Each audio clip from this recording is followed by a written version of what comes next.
So, this is a large subject. History. I mean, first of all, let's just plain and simply put. Let's break down the word. His story. Really, I don't really need to say much more than that. But for the purpose of of thought and reaching for higher levels and planes, let's talk about it. Specifically, let's talk about American history, if there is such a thing, because I'd say 90% of what is out there as American history is complete and utter bullshit, fabrication, fancification, romantic pictures of Hollywood-esque backdrop where these daring, dashing, dapper men are coming to save the day from all the people who in reality, in the real history, they were raping, pillaging, and murdering. It's just a really sick way of looking. But let's just start. So, plain simply put, American history. 101 from a non-historian, from a regular ass him, right? America was founded by refugees, essentially, by people escaping Europe and tyranny there. So they came here. They found it. Really, that's the most hypocritical statement I can make, because there were people here. I don't understand how you find something that clearly is already inhabited, found. You know, I don't want to say found because Native Americans, natives, I'm going to call them Americans because they're not. This wasn't called America for some white people got here. Natives don't think of the land as something that you can find. It's there, it's earth, it's mother, it's everything. But some white people found it and laid claim, put a flag, and sectioned off their area, their territory, and commenced to spreading disease and bloodshed across our what is our great nation. And for a while they worked the land themselves. Not really. I mean, even the Dutch East India Trading Company, when they first got here, brought some slaves with them, African slaves and black and white indentured servants, and that was who built the first colony.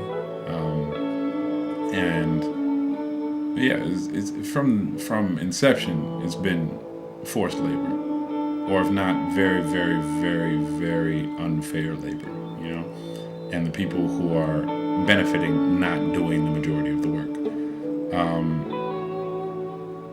And they tried to use the natives, but the natives knew the land.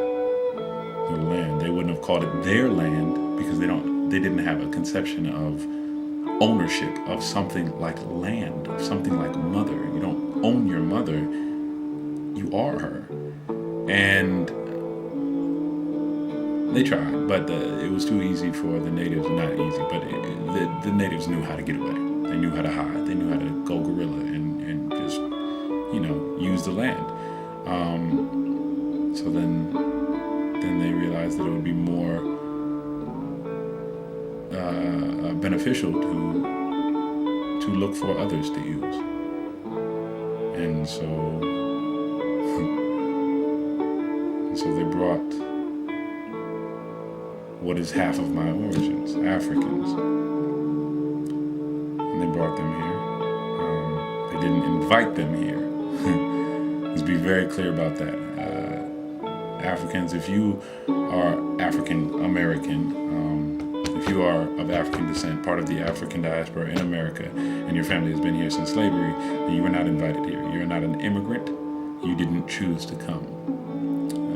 You were shipped as cargo, as rice, as barley, as wheat, as livestock, brought here, and didn't just lay the foundations of this country, are the foundations of this country. So what I'm really getting to is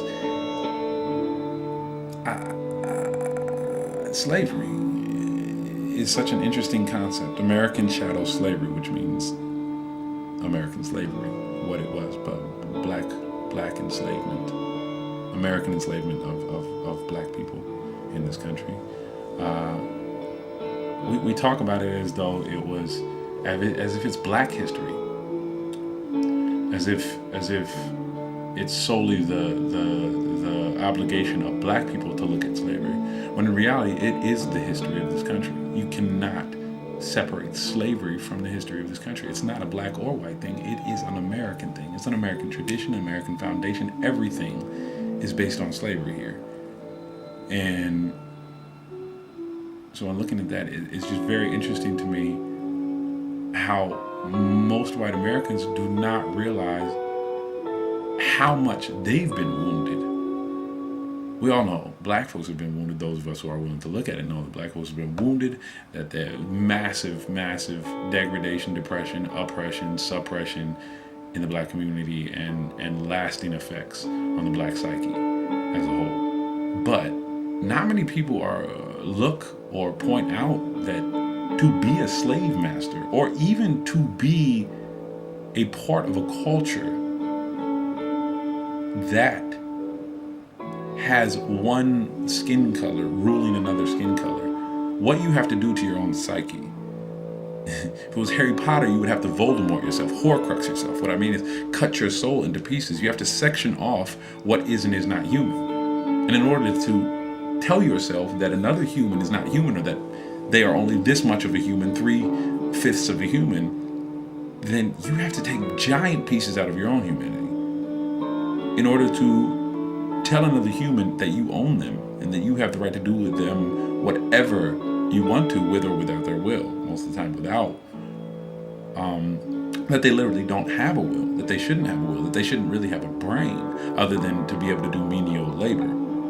And that they should jump at this chance, that they should jump, hop, skip, sing when you call them and come and do whatever it is you want them to do, no matter how hard, jump how high, run how fast, To do that to another human being, you have to subconsciously, proconsciously, and all in between make yourself